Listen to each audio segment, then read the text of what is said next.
دەوڵەتانی داگیرکەرەوە بە تایبەتی لە پێش هەمویانەوە لە سەر و هەمویانەوە دەوڵەتی تورکیا بە سەرکردایەتی ئەردۆغان و هەردوو حزبی ئەکەپە و مەهەپە مەترسی زۆریان لێ نیشتووە و ئەزانن ئەم دروستبوونی یەکێتی نەتەوەییە یا ئەم هەنگاوانەی کە بەرەو دروستبوونی یەکێتی نەتەوەیی ئەندێت بۆ خۆی ئەبێتە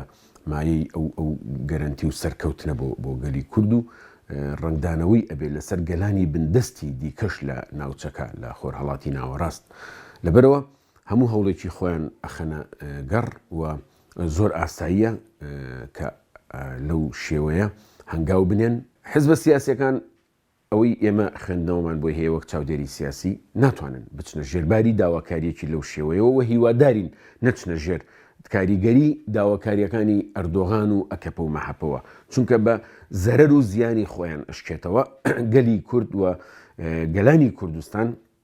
ئێستا بە تایبەت لە پاششۆڕشی ڕۆژاوە هەماهەنگی و هاوسۆزی و هاوکاری و هاوخەباتیکی زۆر مەزن لەسەر ئاستی شەقام و لەسەر ئاستی ناوەندەکانی بڕیار لە ئەمریکا و ئەوروپا بۆی دروست بووە لەبەرەوە ئەگەر بچنە بەرەی ئەردۆغان و ئەکەپە و مەحەپەوە دژی هەموو ئەو شەقامی ئەوروپا و ئەمریکایە شەوەستنەوە دژی هەموو ئەو سیاسەتە نێودەوڵەتی ئەوەستنەوە کە ئێستا سیاسەتی نێودەوڵەتی لە بەرژەوەندی کورد ئەڕوا بەڕێوە و کوردی شتوانیوێتی زیرەکانە ئەو هەلە بقۆزێتەوە دەوڵەتانەی کە کوردیان بەسەرا دابەش کراوە نەیان شاردوێتەوە لە هەموو کاتێکە ئەگەر ناکوکیشان هەبێ بەڵام لەسەر پرسی کورد لەسەر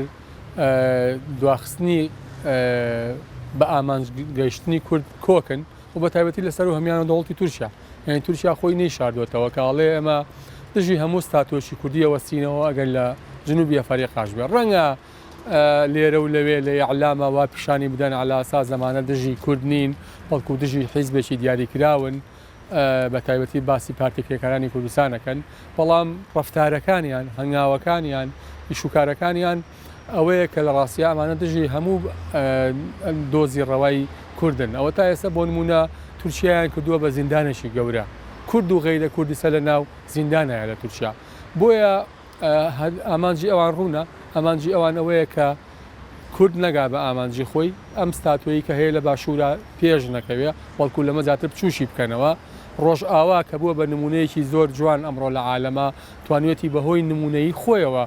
ڕایگشتی عالەم بڵای خوارڕاکێشەیە ڕۆژ ئاوا لە ناوبەرن دیمۆگرافیای ئەو مەڵتیقانە بگۆڕن بۆیە هەرگیز هاتنی ئەم جۆرە وەبدانە بۆ کاری باش نییە بەڵکو بۆ کارێکە کە زیانی بۆ دۆزی کورد و یەکپارچەیی هێزە سیاسەکان و خەباتی ڕەوای گەلەکەمان هەیە بە بڕوای من ناکرێت هیچ هێزێکی سیاسی با بڵین وەها تێبگا لە تورکیا کە دژی کورد نییە بەڵکو دژی حیزبێکی دیاری کراوە نەخێر ئەو لە ڕاستیە ئەگەر دژی کورد نەبووایە ئەسڵەن دەستوری تورکیا شتێک ناناسێ بە ناوی کوردەوە باشە جارێ ئەگەر دژی کورد نییە بەپێی هەموو ئاینە ئاسمانی و ئەرزیەکان پێی قانونی دەوڵەتەکان بە پێی بنەماکانی مافی مرۆڤ ناکرێت خەڵک بە زمانی دایک قسە نەکا ناکرێت خەڵک مافی بەکارهێنانی زمانی دایکی لە خوێندن و لە دامۆزگای فەرمیان نەبێ ئێجارێ بە ئەوانە ئازاد کا لە وڵاتەکەی خۆیان ئەو کاتە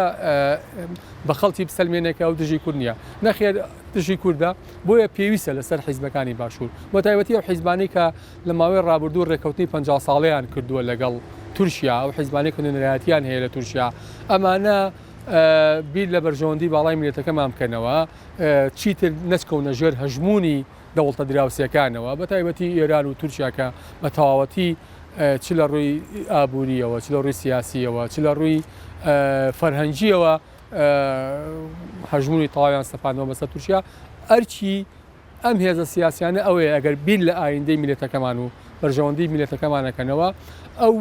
هاوسۆزی و یەکێتیی کە ئێستا لە نێوان خەڵکا دروست بووە لە ئاسی سیاسیە ئەمە دروستکەن و استراتیژێک بۆ ئایندەی کوردستان دابێن بێگومان ئەنجامەکەی خراپە بێ و بە دیوێک لە دیوەکانە ئەگەر ئەمە نەکەن